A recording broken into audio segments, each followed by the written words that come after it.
Ascah, and this is the fourth of a series of conversations with well-known Albertans.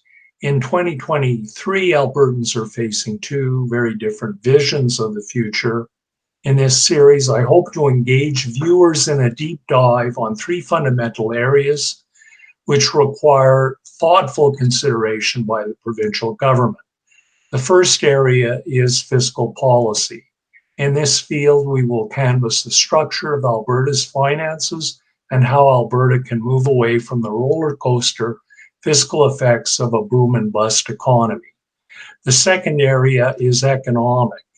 Every time there is a bust in the economy, the inevitable response from government is to trot out the words economic diversification, as if these words will make this happen. And finally, the state of Alberta's political system. Many Albertans feel distrustful of their government. This is a phenomenon not unique to Alberta. Increasingly, voters are turned off from politics. A pox on both parties is not an uncommon response. Partisanship and polarization are increasingly common. The Trump phenomenon and autocrats in other countries point to the resurgence of authoritarianism, which threatens democratic institutions. What to do? Joining me this evening is Robert Bhatia. Mr. Bhatia served 10 years as Deputy Minister for the province of Alberta in Finance, Revenue, and Seniors and Housing.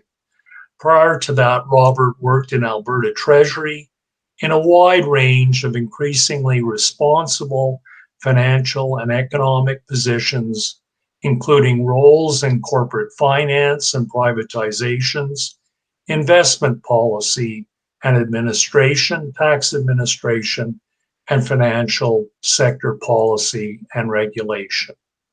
Full disclosure, I worked for Robert for 10 years at Treasury. Robert holds a bachelor's degree in economics from the University of Alberta and a master's degree in economics from Queen's. For the past 10 years, Robert has worked as an executive coach and corporate director. He is vice chair of the Credit Union Central of Alberta Board and is on the board of the Local Authorities Plan.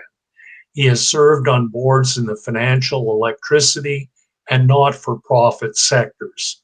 He holds this ICD certification and serves as an instructor, coach, and examiner at the Institute for Corporate Directors. Welcome, Robert.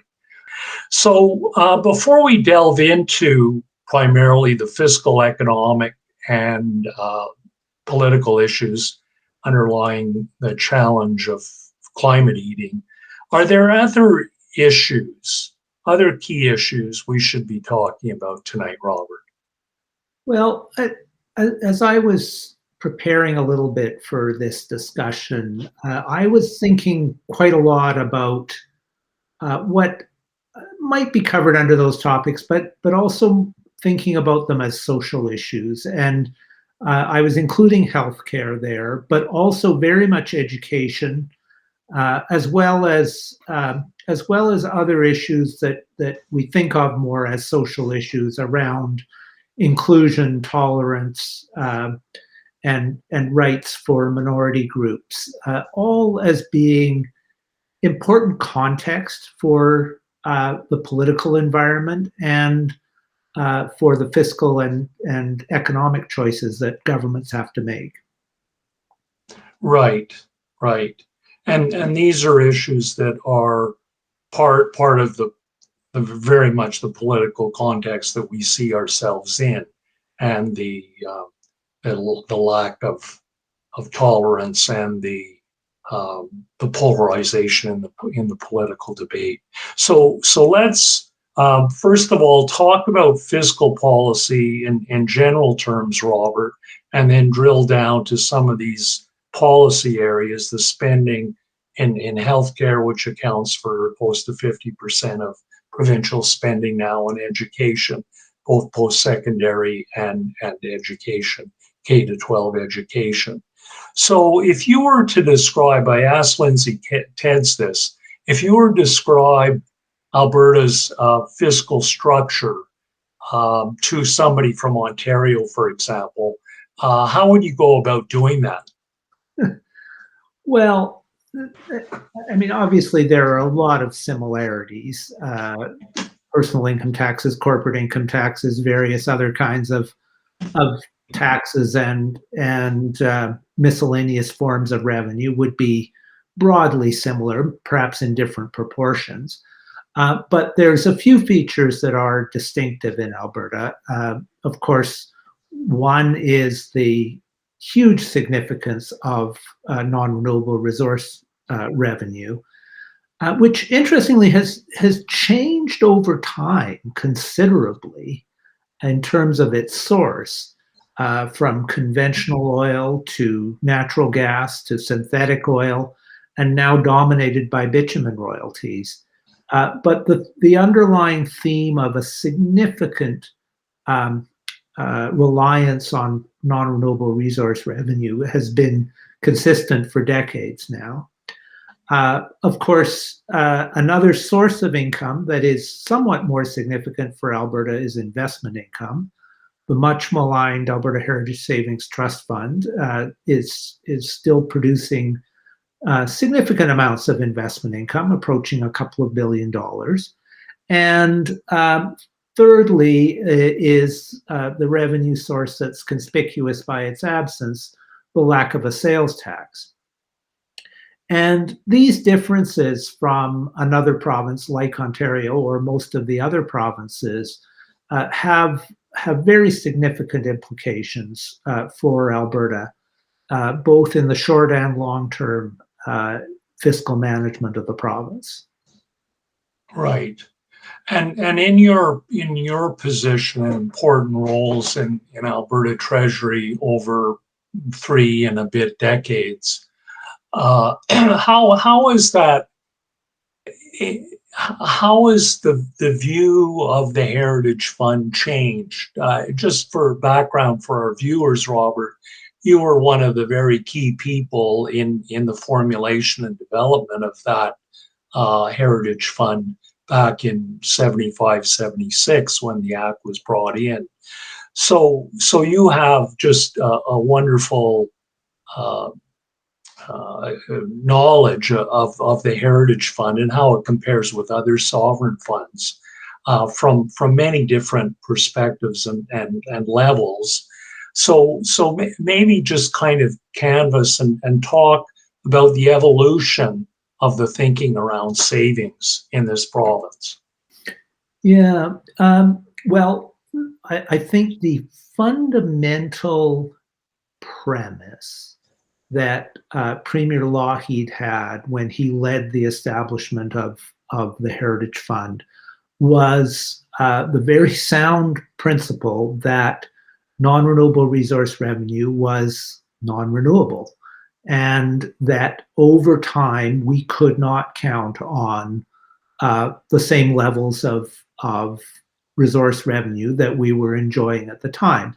And he wisely left that as a very indefinite time frame. There wasn't a 5-year plan that we would begin using the assets of the Heritage Fund or anything like that. In the early days, it was seen as essentially perpetual, that Mm-hmm. the fund would be around for a very long time. And in the beginning, investment income was reinvested in the fund, and 30% of non-renewable resource revenue was contributed to the fund. So the original vision, that part of the original vision was very sound and truly visionary. It was among the first sovereign wealth funds established especially from resource revenues. So it really was in those elements leading edge.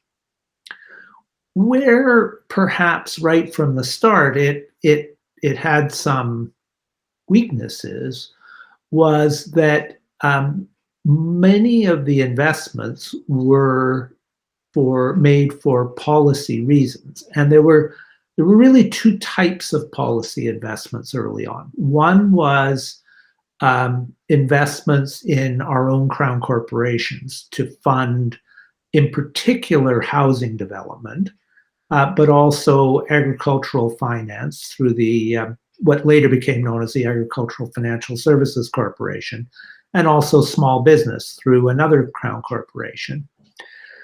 On the other hand, the other type of policy investment was specific project investments that contributed to the second objective of the Heritage Fund. The first objective was to save for the future. The second objective was to strengthen and or diversify the economy of Alberta. And so the investments in crown corporations, I think, supported both objectives. But the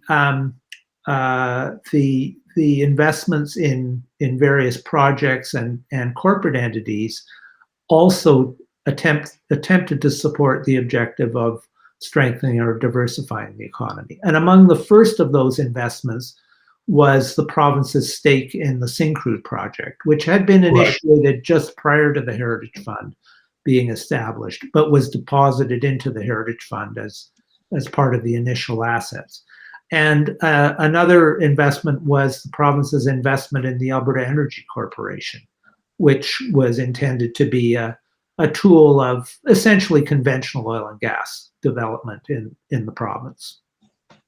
Right. So one of the difficulties in hindsight was that the province was effectively financing itself or investing in itself rather than investing in non-arm's length equities or bonds and things like that. Now, as we both know, changed in I don't know exactly the date, but with the Canada Investment Division, there was an element of federal, provincial, interprovincial policy diplomacy and so forth there. Very different than perhaps the Alaska Fund was, which was set up a few years later. Is that right, Robert? Where most of the Alaska Fund was from the external investments? Yeah, and you're right, Bob. The Canada Investment Division actually was there from the beginning, but the first few years it was used sparingly. And then I think partly because of the federal provincial political winds changing a little, the province became more aggressive in the way that it was willing to lend to other provinces. And so it grew significantly.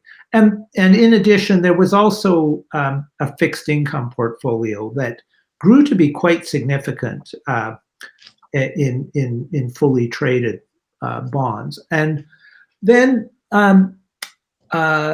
there were a number of developments in the history of the fund. One of the very significant ones was that, as the older among us will remember, the province experienced a very significant downturn in the early 80s, 1982 being kind of the focal point of that. And that resulted in significant fiscal challenges. And very quickly, the government moved to remove the income from the Heritage Fund and include it as part of the budget. That was before consolidated budgeting. So you actually could manage the budget to an extent by bringing in funds from another government source, in this case, the Heritage Fund. And in addition, the transfer of resource revenue was reduced from 30% to 15%. So notwithstanding the apparent intention at the beginning that the Heritage Fund be a very long-term instrument for the government, long-term became about 6 years. And in that time frame, the growth of the Heritage Fund was significantly curtailed. Right. And really the fund has grown since then, but only very slowly. Right. So the potential to build a truly significant financial asset for the province was there in the beginning, but only for the briefest of time before that objective was compromised. Right. Right. Now, one of the comments that our premier, and I say this somewhat with tongue in cheek, our current premier, who knows what will happen on May 29th, but she has written a paper in the School of Public Policy in 2021 where she said a number of things, one of which was that the problem that the Alberta fiscal plan has is that it's the concentration of revenue coming from the oil and gas industry, that it's not a matter of economic diversification per se, it's a matter of fiscal diversification, so that non-renewable resource income could vary from 10% of own source revenue to 50% of own source revenue. And we have a slide that we'll put up in the presentation. But can you, and perhaps you might feel a little reluctant to comment as a former deputy and under the cone of silence kind of thing, Robert, but you were the Deputy Minister of Revenue and the ADM of Tax Administration. I mean, how do things change when the gusher opens up? I mean, is there kind of paint a picture a little bit for me within the government as far as you're comfortable saying? Yeah, I mean it's a good question, Bob. And that is one of the fundamental issues that a reliance on resource revenue creates, and that is that when resource revenues increase, there is an undeniable temptation and practice of spending more, Right.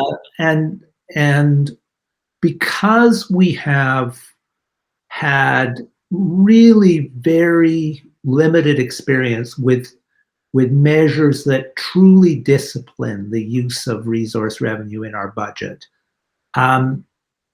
It is a very difficult temptation for governments to resist, and typically they don't. They do spend more, and Right. I think this is getting to be a long time ago, but I think there have been academic papers that have looked at this very issue and tracked the rise in spending along with the rise in revenue. Now, ironically, one of the reasons that it has been so difficult to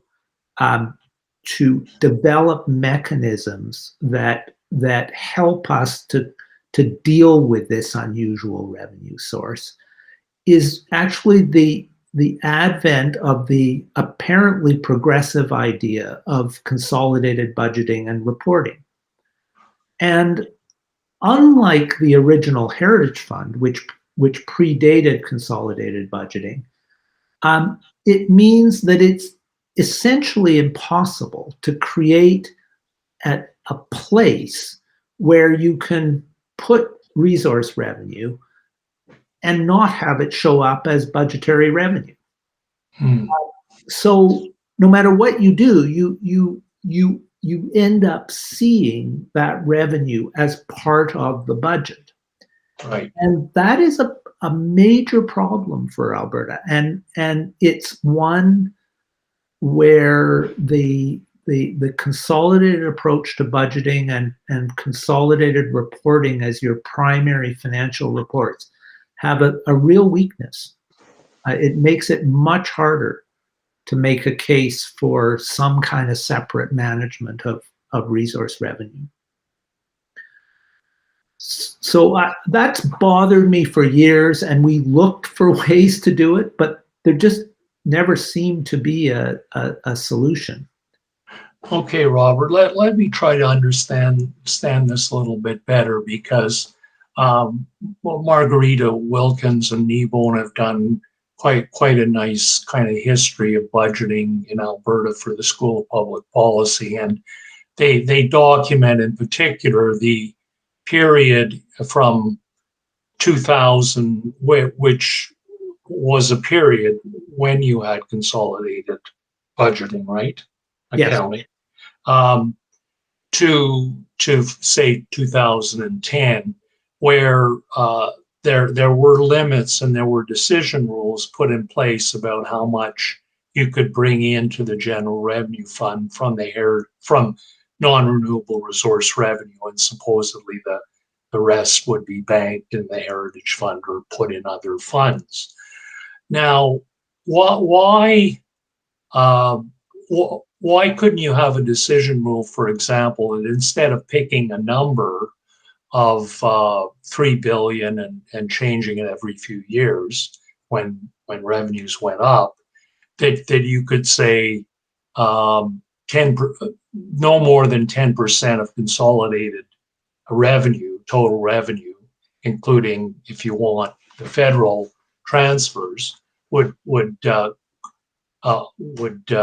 only go into the general revenue fund, and the other would be in the Heritage Fund or some other fund. How is that? I'm still a little confused about how consolidating budgeting makes that fundamental difference. Is it the appearance at Treasury Board and the change of politicians' attitudes to that? No, it is in the way the numbers are reported. You can certainly you can certainly make all kinds of rules and laws and appropriations to put money or to put revenue, for example, into different pockets. But under the consolidated approach, when you're showing them to the people writing the budget, and in particular the people preparing the financial statements and auditing them, you have to show what's in every pocket and add them all together. And so you can't show a total revenue number on a consolidated basis that carves out some of the revenue to another fund. And okay, yeah. It's not to say that you can't have sensible decision rules, but the sensible decision rules get muddied by the presentation issues that you inevitably run into. Okay. Which brings up another issue that is the very nature of the non-renewable resource revenue. And in business, as I understand it, businesses that have the assets in the ground and there is a value to them, or assets in the form of plant. And when they sell any part of that, or if you're selling part of the farm, it's gone forever.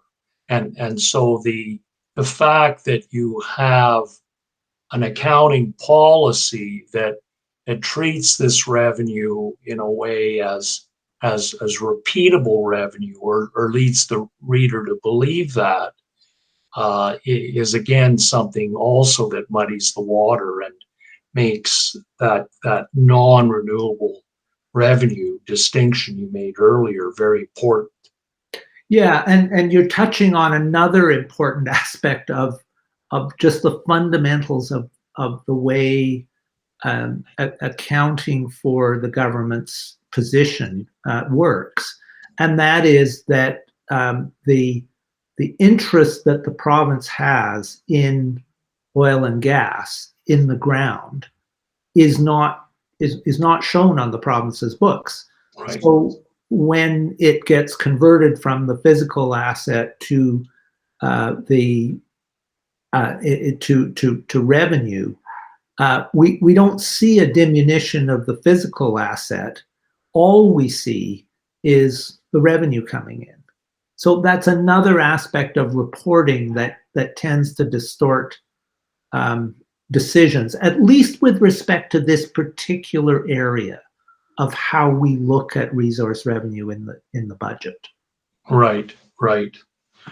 Well, and that opens a whole can of worms in the sense, Robert, that we have, as you know, I've been writing quite a bit on environmental liabilities. We have these environmental liabilities, which under law are the responsibility of private operators.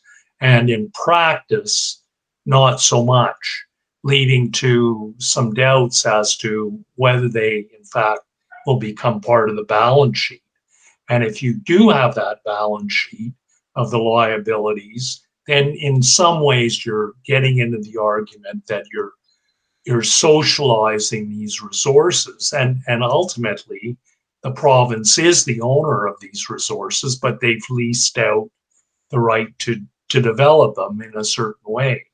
So it raises I think a real dilemma for the province, medium and long term, in how you create financial incentives for these liabilities not to be part of the balance sheet of the province.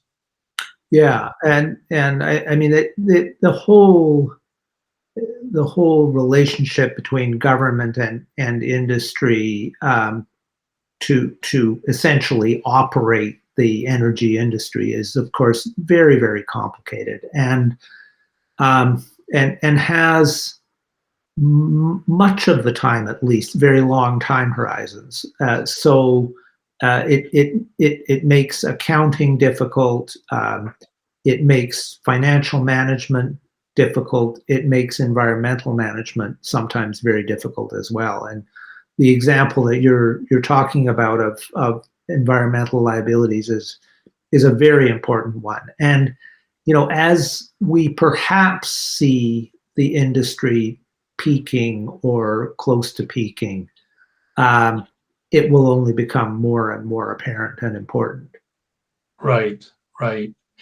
Now, Robert, part of your role, and I assisted you in this at Alberta Treasury, was dealing with credit rating agencies. Do you get any sense of how the rating agencies view these kinds of issues? I mean, I'm very out of date in terms of any direct contact with rating agencies.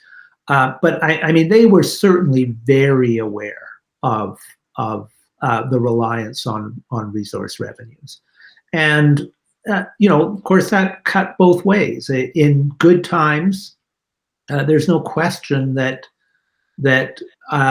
our strength in resource revenue and the implicit strength of therefore having significant additional tax room was viewed very much as a positive by the rating agencies. On the other hand, when resource revenues dropped, it became very quickly a weakness. And the test that the rating agencies applied, I mean, they still would see that we had significant fiscal room. But at some point, if the province wasn't prepared to act on the fiscal room or couldn't make sufficient adjustments quickly enough on the expenditure side, clearly the rating agencies became very concerned very quickly. And that led to ratings downgrades at various times in our fiscal history. Right. I'm recalling a conversation with somebody in Calgary a dozen or so years ago, who had taught in the 1980s when the province was in going into debt and struggling, and that the view from this person who wasn't inside the Treasury Department at the time, but talked to a senior Treasury official, was saying that, oh, there's no problem because we can put in a sales tax. And that was then, this is now, and it's certainly an article of faith that politicians won't talk about a sales tax. But certainly the Klein Revolution changed that quite a bit. And in the sales tax book, Al O'Brien in an interview was saying that, down in Red Deer, when they had this summit on what to do in the financial challenges facing the new Klein administration, that 6 of the 10 recommended increasing taxes, and 4 of them basically cutting spending. And we know what happened with the cutting spending. So do you think, Robert, that attitude towards taxes, has the needle moved at all over the last few decades? I would say not very much. Yeah.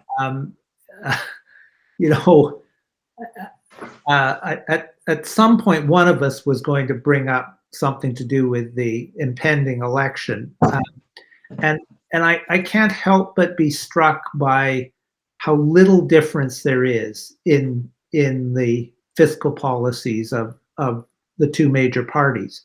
The NDP are willing to increase corporate taxes, but only by making very clear that we would continue to have the lowest corporate taxes in the country.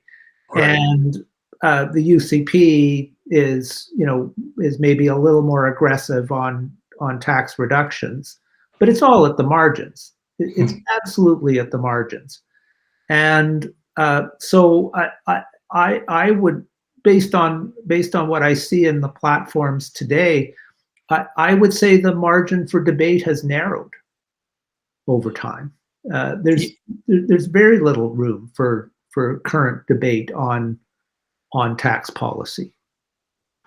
Right, and one of the other somewhat interesting changes was the NDP abolishing the small business tax, which you would know the numbers better than I, but I think brings in less than $1 billion a year. So it's not exactly a rounding error, but it's not a huge give up. But it from my political science point of view, it does show that they want to curry favor with that group. And from an economic development and jobs point of view, it's probably good public policy and good electoral policy. Now, that was interesting, Robert, because Lindsay Ted said very much the same thing, that the 2 platforms are not identical, but they're very, very similar. And the same promises are being made or being expanded during the election campaign. And I think the poor finance minister, when he or she arrives at his desk to meet the deputy minister, it may not be quite as rosy a picture.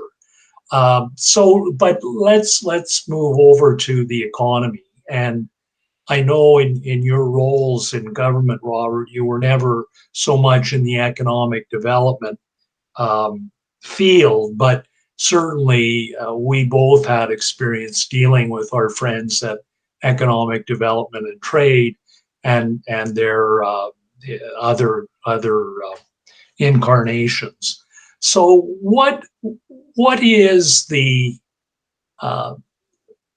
is there any hope for a one single commodity province like ourselves? Or are we just going to have to continue to go through the booms and the busts, and hopefully our products will find some product like lithium that we can export to the United States? Yeah. Well, I mean, you're right. I never worked that much sort of as from the pure economics perspective on economic development, but I was involved in a decent number of specific initiatives to attempt to diversify the economy in one way or another. Venture capital initiatives like the establishment of VenCap Equities Alberta Limited and subsequently the dissolution of that entity. Looking at various policy investments, including forestry investments, the celebrated Prince Rupert Grain Terminal, a number of other economic development initiatives and investments. So I tended to see it from a micro point of view, Right. rather than a broader macro policy point of view. And I mean, some of those initiatives had at least some success, but it was very difficult for other industries to really get traction when fundamentally they were competing for human resources, physical resources, and financial resources with the hugely successful oil and gas industry. And I mean, you saw somebody once commented that in response to the types of concerns that we didn't have a mature venture capital industry, somebody commented, well, sure we do. It just all goes into oil and gas. So that just illustrates the point about the difficulty of any other industry competing. And so could the government have perhaps done better? Probably. There probably were things that could have been done better, but it was an uphill struggle. So now we start to see some things changing. I don't know if you're familiar, this is kind of close to home for me because the economist at Alberta Central, Charles St. Arnaud, has been doing very interesting work looking at things like the percentage of energy industry profits that are staying within the province versus being shipped out to investors, primarily investors in the United States. And he's asking questions like, well, we see the revenue, but where's the boom? Yeah. And that is one example of, on the one hand, a problem, but on the other, a bit of an opportunity that perhaps there's increasingly space in the economy for other industries. And another indicator of that Charles has also been commenting on is the narrowing compensation gap between Alberta and other provinces. When you look at comparable professions between the provinces, where Alberta used to be much, much higher compensation than other provinces, that gap is narrowing, which suggests that again, non-oil and gas industries might be able to compete in some of those areas. And I mean, with climate change and the pressure to reduce our dependence on oil and gas, albeit still over a long period of time, there's certainly opportunities for new kinds of industries related to oil and gas, like industries that help that industry deal with carbon emissions, but also there's the potential for other industries to take up some of the room in the economy and make use of our highly trained workforce, for example. So from a diversification point of view, I see some reasons for optimism. It's perhaps in a context where some foundations of our economy over the last 60 years are perhaps not as strong as they used to be. But in terms of opportunity for other industries, yeah, perhaps. Well, and that was one of the comments that Todd Hirsch made in the first interview. He was optimistic on the economy. He calls it organic diversification, and some of the others were optimistic that in the technology field and oil and gas related that there would be some progress. So one of the critical issues, though, is how much government has supported the industry over the years, and had that industry not given the support, I can think of the years that in the 80s when there was exploration allowances, and then the really quite generous royalty system, generic royalty system put in for the oil sands.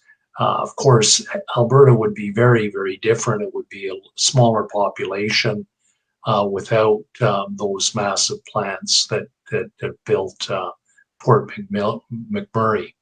Now, Robert, let's maybe move on to talking a little bit more about the challenges facing an oil and gas economy in the context we've touched on climate heating or climate change, and also in the context of the work that you do on boards and educating board members around. There's sort of two acronyms that have been popular over the last couple of decades. One is corporate social responsibility, CSR, and environment, social, and governance, and how they play into decision making, and are highly relevant. The concern that there's big companies that and investors as well that are saying good things about what they're doing for the environment, but upon closer scrutiny are really not doing very much, if anything, other than just trying to maintain the status quo.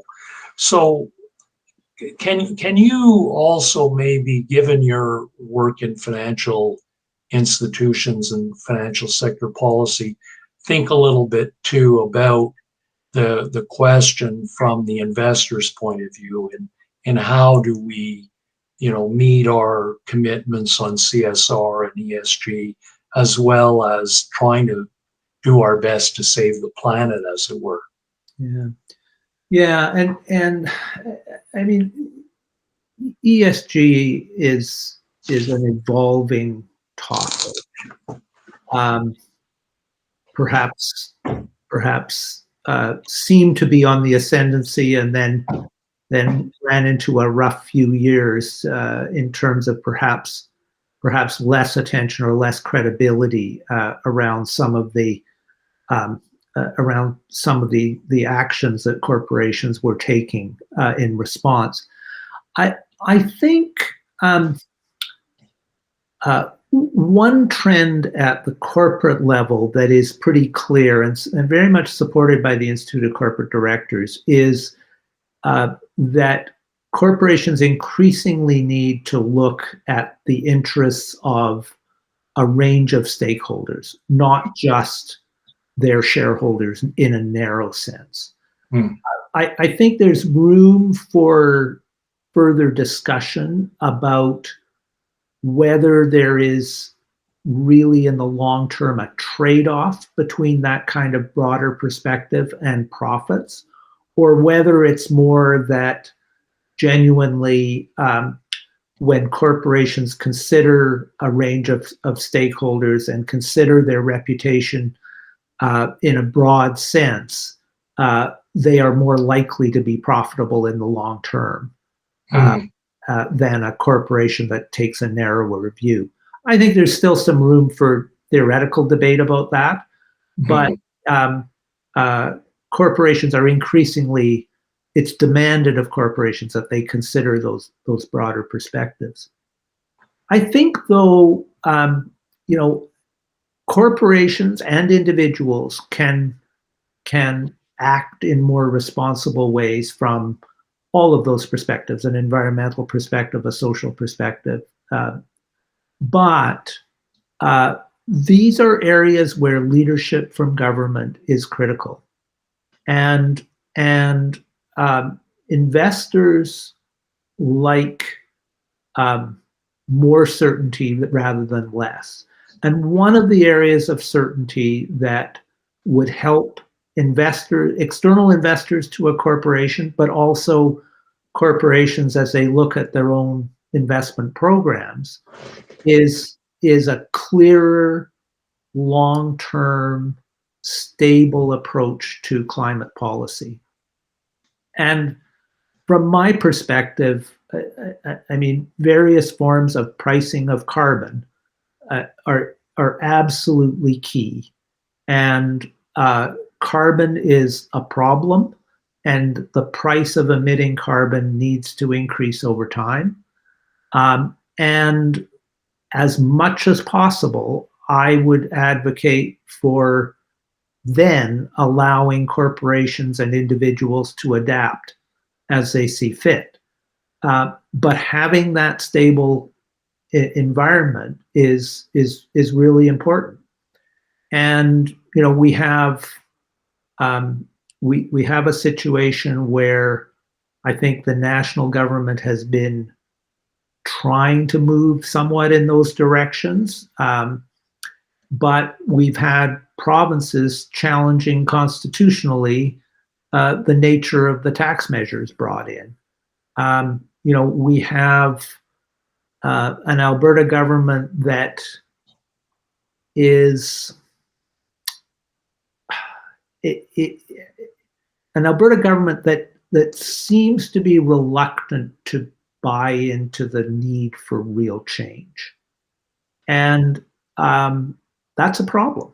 That does not provide the environment for corporations to be confident in making their investments in the future.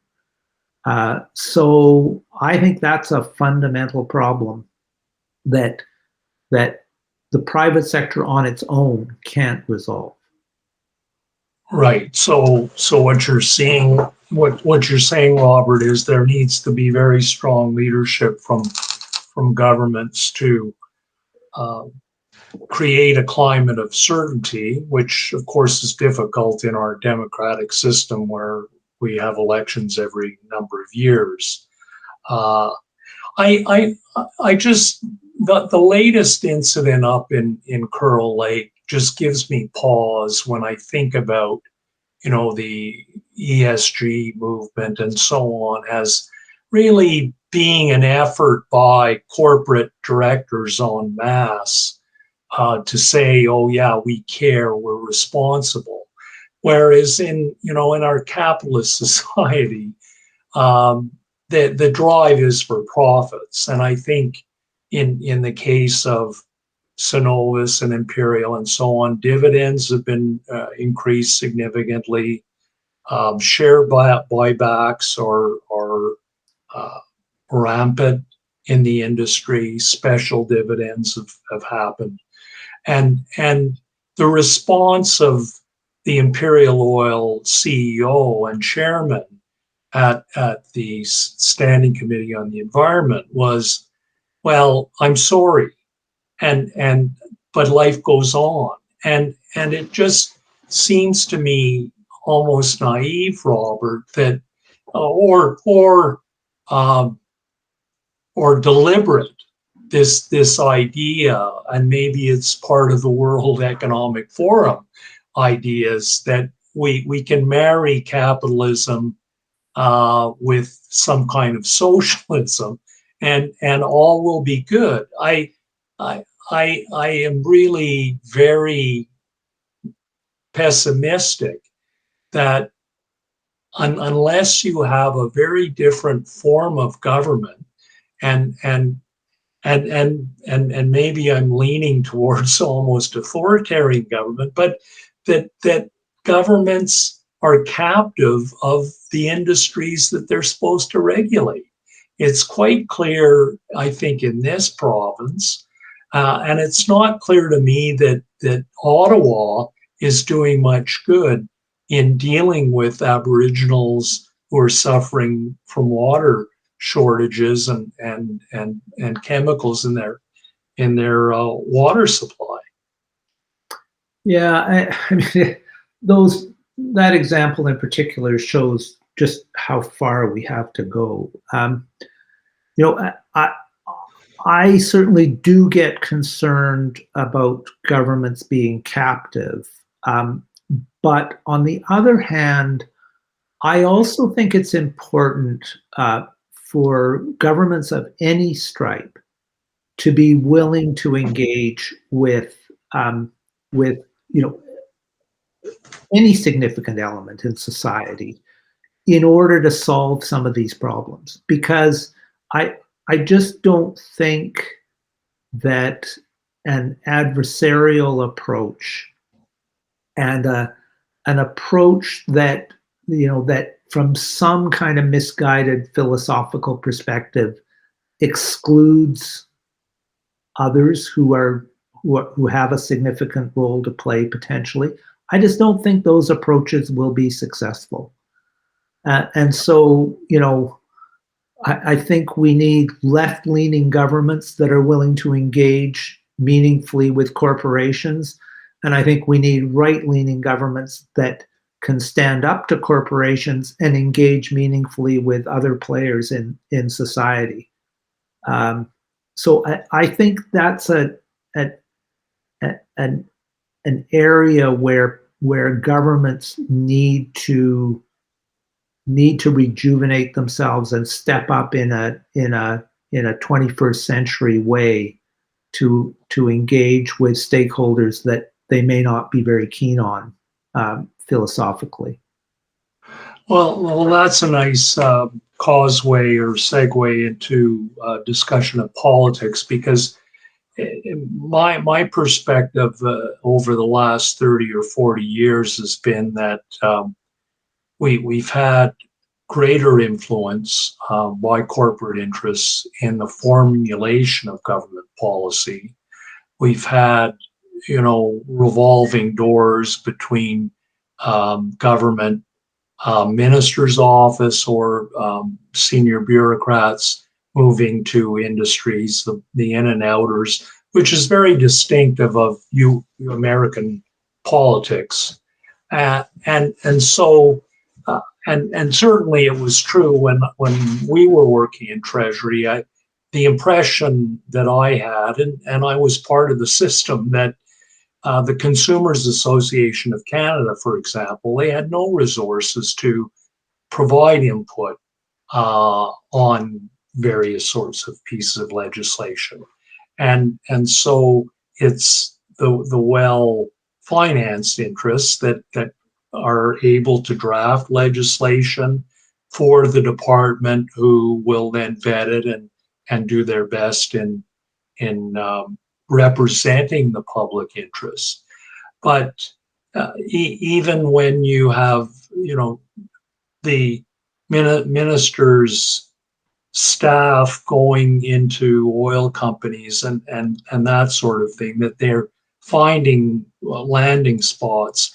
It just and this is, I'm not being critical of that. This is just what is, and each person is very different. But I don't know how in our current political system, where those staffers are so close to the center of power and decision making, and really maybe looking after their party's interest as opposed to the public interest or the government's interests. And I wonder whether you had any pearls of wisdom in terms of how you manage that. We have conflict of interest rules and cooling off periods and all that, Robert, but it just seems to be that we've lost our moral compass, or at least some parts of the population have done that, and people are inert with it. Yeah, and I mean, I don't think there's any easy answer here. You know, I guess I would just advocate for um, political parties and by extension governments to try to move um, to try to put themselves in a position where they can at least have meaningful dialogue with a wider range of stakeholders, so that, you know, as I said a few minutes ago, I mean, a right-leaning party in government that doesn't treat social groups, unions, uh, professions as as adversaries, or a left-leaning government that, you know, doesn't assume that anyone representing a business interest is you know is somehow not to be trusted at all. You know, Yeah. I just think there needs to be a greater tolerance and openness to dialogue from more diverse voices, irrespective of who the government is. Right. And, you know, you probably can't completely eliminate people moving back and forth between governments and the private sector, and probably you don't want to. But you know, if it's only between the government and big energy companies, that's a problem. Right. If it's between the government and numerous other organizations in the society, that may be a good thing. Right. Right. So let's sort of conclude and talk a little bit about the role of education in this respect, Robert. Are there any thoughts you have on that policy field? Yeah, I mean, I guess part of the reason I was thinking about this is, again, I looked at the platforms of the UCP and the NDP, and, you know, I think they both want to hire more teachers or teachers aides and so on. And okay, you know, I think other things being equal, that's great, but, you know, there's precious little talk of a vision for education. Precious little talk about the importance of education in our society and our economy generally, beginning in early childhood and going right through postgraduate work. Um, you know, I think we have good foundations in this province, but we have we have we're missing many opportunities. You know, governments on the right wing have tended to be mistrustful of educational institutions. Um, Governments on the left often have been rather unimaginative. And right now, from the two political parties competing for government, I see very little vision for the role of education.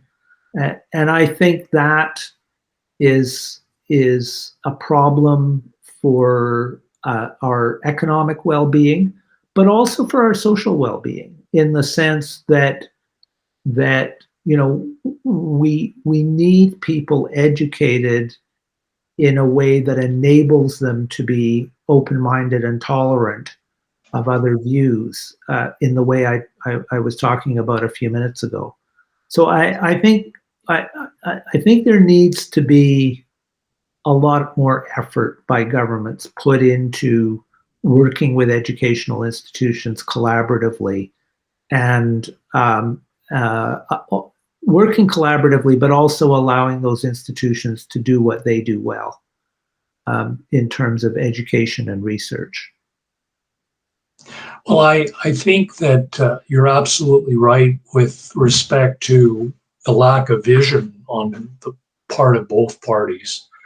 On the one hand, the UCP sees schools and universities as a kind of a manufacturing facility for people that will get jobs of what the UCP thinks is appropriate, not social workers or others like that.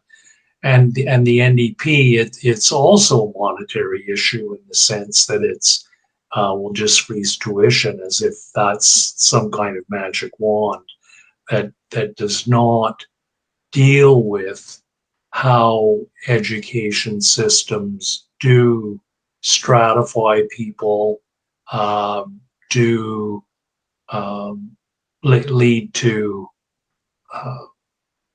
inequalities of opportunities, despite the best intentions of governments. So, Robert, any final concluding pearls of wisdom? Well, I think I'm an optimist by nature, and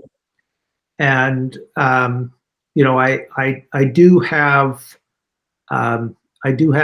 some faith in people as individuals and organizations collectively coming to grips with challenges that they face. But I think that that governments in particular have a lot of work to do in the upcoming years to really help society meet the challenges that are in front of us on climate change, but also others in terms of social issues and the politically divisive atmosphere that we seem to be increasingly facing. Right. I was going to end the conversation right there, but I wanted to talk a little bit about the organization of government in face of these challenges. Part of my pessimism, Robert, is driven by the view that time is running out for our climate and what we can do to meaningfully avoid really disastrous times. And so there's a book that Naomi Klein's brother Seth Klein wrote. It's a book about kind of the just war, and he basically talks about that climate change and responding to climate change has to be put on, in effect, a war footing, and that the governments have to mobilize resources for this one thing. Now, obviously, during wartime, you also have to educate kids and do other things. But I just found that very interesting as a or organizational response to these some really fundamental challenges we're facing. And I wonder if you had any reflections on is the departmental system of government still a valid way of going about addressing some of these concerns and challenges? You know, I don't have a clear answer for that, in the sense that you know, I haven't given much thought to fundamentally redesigning government structures per se. You know, we have seen certainly in my time, and maybe it's continued, but in my time, I mean, we saw a tremendous change in the way government actually operated, all the time with the same fundamental legal structure of ministers of the Crown, deputy ministers who headed departments, etc. And I mean, I was told a story from the period not that long before I became a deputy. So, from around the turn of the millennium or thereabouts, that, it was frowned upon for deputies to meet for lunch, two deputies to meet for lunch. That was viewed with suspicion. Huh. And, we moved through a period of time where we had very specific cross ministry initiatives, to a point where, I think that working with people from other ministries in a variety of ways has become pretty entrenched in the way things are done. And, if you're going to tackle complex problems, that's obviously a prerequisite. I think we need to get better at doing that.